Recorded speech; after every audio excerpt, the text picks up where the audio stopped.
Hello, welcome. This is a word of advice. Pastor Aaron McCorkle here, and I'm still fighting the good fight of faith. Let me give you a word. You're on the come up, and God's blessings will manifest with your progress.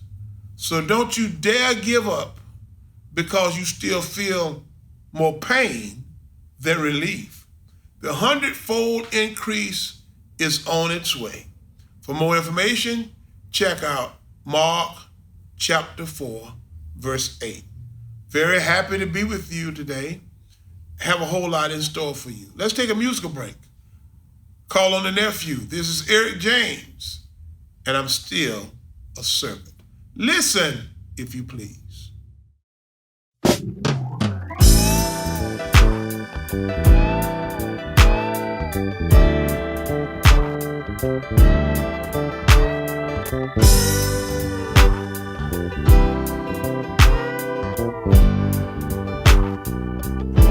When I get to the end of this journey, I'll still be a servant of God. I'll still be a servant of God. When the show is over and the curtains have closed, I'll still be a servant of God. I'll still be a servant of God. I'm still a servant. Oh, I'm still a servant of the Lord. Listen. While I run this race, day after day, I'll still be a servant of God. I'll still be a servant of God. Was just about to quit, but God intercepted with His love. I'll still be a servant. That's why I'll still be a servant of God. Oh, I'm still a servant. Oh, I'm still a servant of the Lord.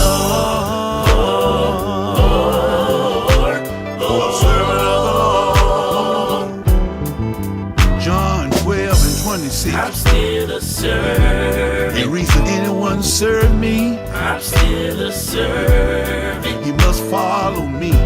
I'm still a servant. And where I am, I'm still a servant. there will be my servant also. I'm Oh, still Lord. a servant. And if anyone serve me, I'm still a servant. Father will honor him. Yes, he will. I'm still a servant. It was said that God calls the young because they're strong, and I'm gonna serve Him. I'm still a servant. Serve Him with all my might. Wait a minute, I'm Eric. still a servant. It was also said that God called on the old because they're wise. And I'm gonna serve him. I'm gonna serve him until I die. Till I die. Yeah, I'm your servant. I'm your servant. Can I get a witness? I'm your servant.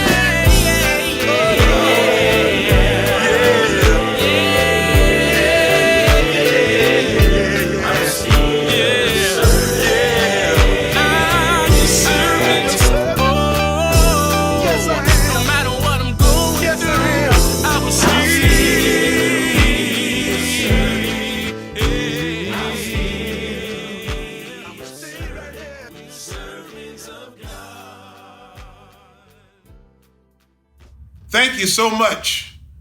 I am again very blessed and fortunate to have Reverend Francois Monique Crowell. I hope that you're doing well.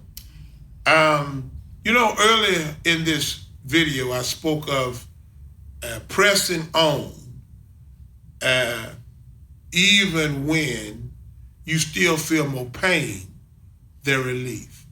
Now I associate with that word because as I gave my testimony in a video this summer that I had about 4 surgeries and have yielded me to a wheelchair, and ever since then I've been in physical therapy, working my way back. And last week in physical therapy, I walked farther than I have probably in about 2 years. But after that walk on my walker, I experienced excruciating pain and almost wanted to make you give up. So it encouraged me to press forward, even though the realization that you're feeling in the natural, that you're feeling more pain than relief. Reverend Crowell, would you just speak a word regarding that from your perspective? Well, I'm reminded of something my spiritual mentor used to tell us all the time, that all truth is parallel. So you mentioned in physical therapy the excruciating pain that you went through, but the progress that you made. So if you think of athletes, if you think of those of us who made New Year's resolutions to get in shape, if you hadn't been doing anything all of 2019 and you want to come into 2020 and think you're going to do a 5K, that might not be the best thing to do. But as you're training, your body is going to go through some changes. Your back's going to hurt. Your muscles are going to ache. You could decide, you know what, this is too much, I'm going to stop. But are you going to get to your expected end? Something that we as mothers identify with as when we are carrying that child, our body is going through changes. We want to get that person out of us. But many times when we're on that delivery table, those pains start running through your body, and you just, what does the doctor say? Push. You can't stop. You can't decide, okay, this is too much, I'm going to stop and just keep the baby. You have to push in order for that baby to be born. So just in life, you have to think that physically, emotionally, sometimes even mentally, it is something that is to be said with the acronym PUSH. Pray until something happens. Push until something happens. But I would remind us who are Christians and believers to use the word and rely on the word, to stand on the word. Little children will never let a parent forget what they said they were going to do. So don't let God forget his promises towards you. His word says that it must accomplish the thing that it was set out to do. So if you are standing on the word, bring God's word to his remembrance, because he gives us permission to test him by his word. Not to test his word, but to test him, to prove him at his word. But I caution you, if you do use that you need to make sure that you're open and that you're receptive to hear what you may need to do in order for those words to come to pass in your life. Thank you so much. I really appreciate that. Don't give up. The 100-fold increase is on its way. Now, let's shift gears a little bit. Call on the Right Reverend Lawrence Williams and his rendition of Storytime. All right, the story for today is the real meaning of peace. There once was a king who offered a prize to the artist who could paint the best picture of peace. Many artists tried. The king looked at all the pictures, but there were only 2 he really liked, and he had to choose between them. One picture was a calm lake.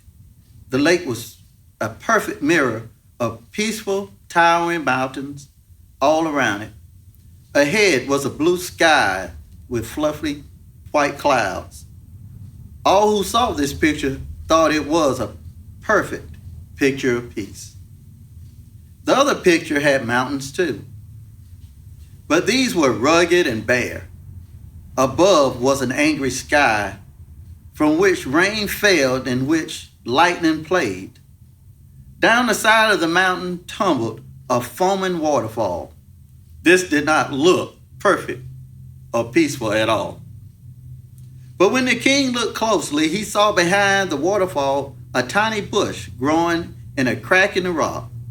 In the bush, a mother bird had built her nest. There, in the midst of the rush of angry water, sat the mother bird on her nest in perfect peace. Which picture do you think won the prize? The king chose the second picture. Do you know why?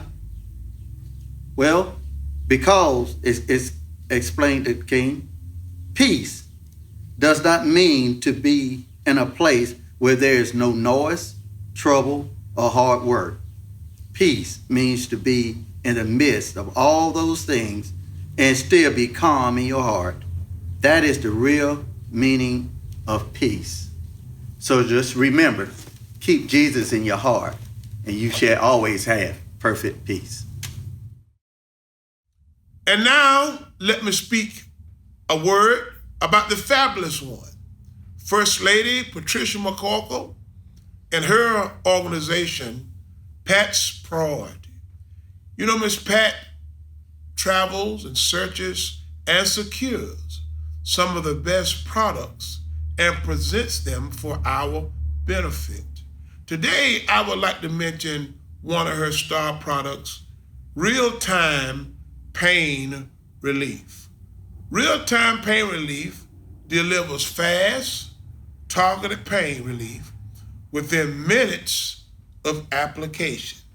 It has a special blend of natural ingredients, so try it on your sprains, cramps, bruises, muscle strains, and even arthritis. I'm always surprised how fast I feel relief, and it smells great too. No medical smell, no greasy residue, just pain relief you can trust. Give me Pat a call. You can reach at 803-315-2032. That's all the time I have left to bring you a word of advice. I certainly hope you enjoyed this. I enjoyed bringing it to you. Until this time, next time, you pray for me, I'll pray for you. Always remember this: two thoughts cannot occupy the mind at the same time. So the choice is ours as to whether our thoughts will be constructive or destructive. Have a bright, blessed, and beautiful day is my prayer for you.